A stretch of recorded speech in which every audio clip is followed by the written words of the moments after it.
Zero is very friendly with Mercury. Mercury loves his zero moments. So this also means good news, anticipation, playfulness, the best of Gemini, the ludic spirit, the teenager spirit basically, the humor, the lightheartedness, the let's see, even if forcefully, the advantage in the disadvantage, the Sagittarian vibe of Gemini, if that makes sense. And Uranus is the higher octave of Mercury. So Uranus is already at work very, very strongly. Uranus is the chaos, freedom. Uranus with this eclipse and this new moon after all. And in Taurus, it is a massive quantum leap. And this will profoundly change everything in the next 6 months. So this is one of the highlights of 2022. In 2021, I said the Saturn Uranus square, the very violent protests, and Saturn, the structure collapsed. Lies were revealed in an instant, Uranus. Everything was a bluff. Our everyday security was always a bluff. Our healthcare was always a bluff. And just like that, the Saturn Uranus square revealed that. Every astrologer was prepared for this. And in 2022, it's this. This is one of the highlights. Because as I said, Jupiter and Neptune are still together. With Venus also. That's a powerful Venusian expression. Venus is goddess of love and beauty, glitter and gold. She is not a planet who doesn't want to be out there. She's not shy. She wants to show the real deal. So we will have a lived example of something of great beauty, great compassion. Love has ultimate power. The power of love, the power of romance, the power of compassion. The love can heal. You know, miracles exist. Faith is real. This Venus is insistent of this. She insists. And Venus is the sweetheart of the cosmos, so everything allows her to be happy. This part is guaranteed. The doom and gloom can also be part, but that's optional. That is if you really, really insist, or if you have such a black soul, or you hate your identity or something about the world so much that you create your own hell. Don't be happy at this time. Be still. Just be. The silence speaks in 10 trillion languages. The universe shows its good side. It's caring. If even the shadow cares, nurtures.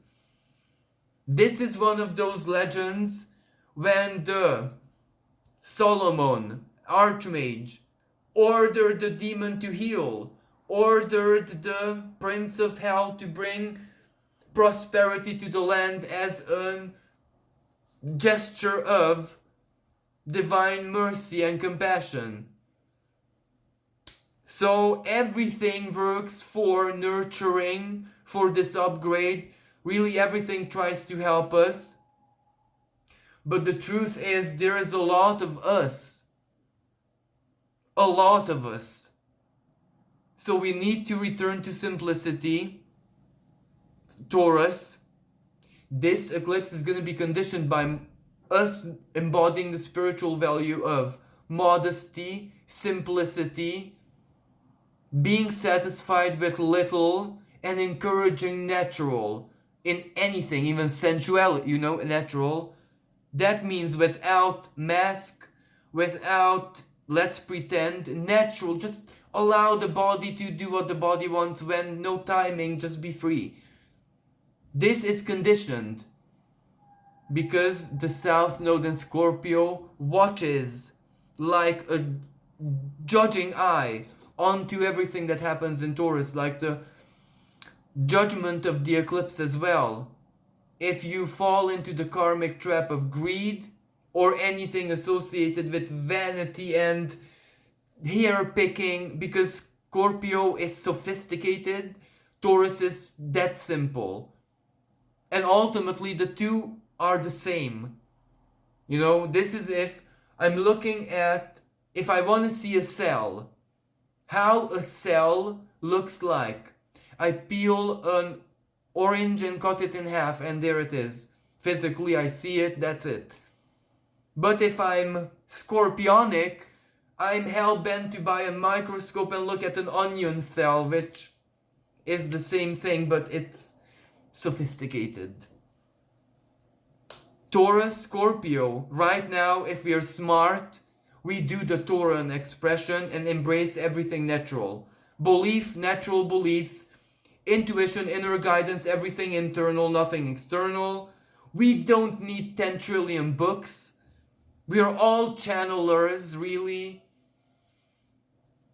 So there is a lot of lessons of simplicity and modesty and being enough for yourself and the unconditionality of all that will make this work in the big picture. This is already a self-fulfilling prophecy, where when Taurus heals, regenerates, rebirths, births, makes, creates, that's for the long term and it's perfection. Taurus is when, you know, you probably experienced this in your culture, that certain electrical items made in the 80s were meant to last forever. Most people still have a lot of those items in their homes working. And modern equipment is meant to last like a couple of months at best. One is Taurus, perfection, meant to last. And the other is anything else. Anything else will have flaws, or maybe the update itself will kill a perfectly working machine. Uranus. Sometimes permanence, even if it fulfills the conditions, it is not to last. So we're doing something for the long term, so this is really important. We need to be present in our lives, pay attention, work, have faith, heal, allow. This is where we have to embody the simplicity of what it means to live a pure life. And we don't need a lot. And this is Taurus's elevated spiritual expression is generosity. We need to be generous with our time and everything that we have. Now, I'm just telling you this. Imagine if this eclipse causes a great disruption in economy. It is us, spiritualists, that have to take each other in and nurture each other. What we have, South Node and Scorpio, in excess of, we give to each other. One has maybe money, the other has a house with 10 rooms, and the other one is a healer. But a healer who just touches you and it heals like a real deal. Someone is an astrologer, a therapist, a tarot reader, a channeler, a magician, a necromancer, something, or the real deal. That compensates for everything. We need to share that which we have excess of. Some people, and this is gonna sound so bad, to be totally honest, their soul refined their physical body. They're spiritual, but don't have any talents, because for them it's useless. But their physical body and what they can do with it in certain ways is phenomenal. It is like shockingly good. Venus is pure blessing. So that is what they have to offer. That is the temple of Isis, the temple of Ishtar. That is not shameful, that is what they are. The sacredness of it is the spiritual part of it. Everything is upgraded. So this is where Taurus just pulls us into the future, like it or not. Now, if you have any personal planets at 10 degrees of the sign of Taurus, You're gonna feel this heavily, and for me it's my Venus. So another energy that I would like to mention is this new moon, because that is what it is, holds a conversation of supreme harmony with Orcus, the dwarf planet Orcus, at around 12 or something like that degrees of the sign of Virgo. Now Orcus is a more primordial expression of Pluto. Let's just say Pluto can be rationed with, because Pluto is the king of hell but as an ambassador. Orcus is the heart of Pluto, that which knows no ration and cannot be, the primordial abyss. And that is the essence of our creation in Virgo, our most pure selves, trine, a blessing, a harmonious energy, a genetic upgrade for real. This eclipse will heal a lot of people for real. Maybe that is part of the miracle for you, something that you can accomplish against your conditioning. Maybe if I would look at your situation, I would say, oh well, you know, it's not really a miracle because either you worked for it or you were always that good, you were just blind to yourself, or this, and that is worth nothing. This is how you live it. For you it was meant to be a miracle, so how I see it and how anyone else sees it doesn't matter, because the divine wants to see it through your eyes. So for a lot of people, what happens in the next 6 months is going to be miraculous, even if on the outside, in 3D at the world out there, there are definitely going to be doomy gloomy parts. Taurus can be food, Taurus is agriculture, Uranus is natural calamity, drought, flood, Mars in Pisces, flood, sea, tsunami, landslide. So this has a potential of natural calamity. So this can cause disruption physically, but this is a healing energy. Like, you know, when you have a pimple, squeeze it out. It's like that. So we may interpret it and feel it and live it as something frightening, but the karmic purpose, intent, the evolutionary astrology of it. And I recommend a really genius astrologer, Brian Coulter, I believe his name is, brilliant. Evolutionary astrologer at his finest. I recommend him. So that the evolutionary purpose of this is simple. Mars sextiling it from Pisces. Make your faith real, make your dream real, make your fantasy real, live your fantasy, wake up to the fact that you're already it, embrace your divinity, embrace your sacredness, embrace your purity, go and do it, go live it. Well, if the world didn't support you until now, as I mentioned the past Taurus energy, well, the world is forced to support it now. It is forced. It has no choice.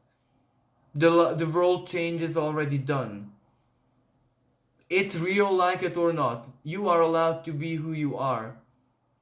And this is the best way we should be seeing this energy. And Orcus, genetic, this will burst out from your genes. Something will happen to you. Something healing, nurturing, positive, ancestral blessing. For anyone who's in shamanism, the ancestors are going to be there literally. You are your ancestors. Your ancestors died, believed, did everything that they did for you to be here and embody that. You're a success.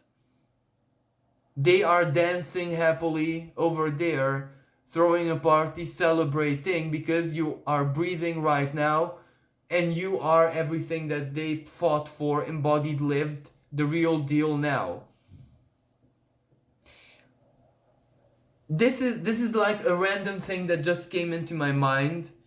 I do suggest that a lot of you Google what was the #1 song in the world top, in the world chart on your birthday, the day when you were born, and that has a special message for you. Maybe that will be a moment when this Taurus eclipse shows you something relevant to that name of the song or the lyrics of the song or why, something with that song. I don't usually do this, but this eclipse isn't really usual either, so, you know. So, yes. And this is also a rebirth of nature's spirit. For all artists and spiritualists out there, this is returning to innocence, returning to the primal, returning to that which is truly authentic. No gurus, no anything. No, nature teaches us. We just need to learn to speak the language, and that's all we need. We don't need anything else. And to provide for one another. One being provides this, the other provides that. The network is born, the beehive is active and is prosperous, harmonious. Beauty, bees are workers of Venus beauty. They make sure that beauty blossoms. A lot of good that we can do with this blessing, to be totally honest, but there is too many of us. We are too hungry for the light, too hungry for the truth, too hungry to feed from one another, and physically we cannot offer that to one another yet. So that is why right now the age of Aquarius is highly uncomfortable, because we have to find a perfect means to be there for one another. And perhaps this is where this Taurus eclipse is going to be very reflective of this. So I'm pretty sure that I'm going to be speaking much more about this eclipse in my future work, because we still have some time until 10 days until the 30th of April. So I'm sure I'm going to be integrating new epiphanies or information or perspective into my weekly horoscope. So thank you so much for listening, for being here. Thank you for everyone's love and trust. If you'd like to support my work, you can donate in the PayPal link in the description below. And with this being said, plant the seed of intention into this eclipse already, because it's gonna be magical. And also, for a very special listener out there, and he knows who he is, this is the moment when you might actually see Avalon yourself. So thank you so much. Until next time, bye for now.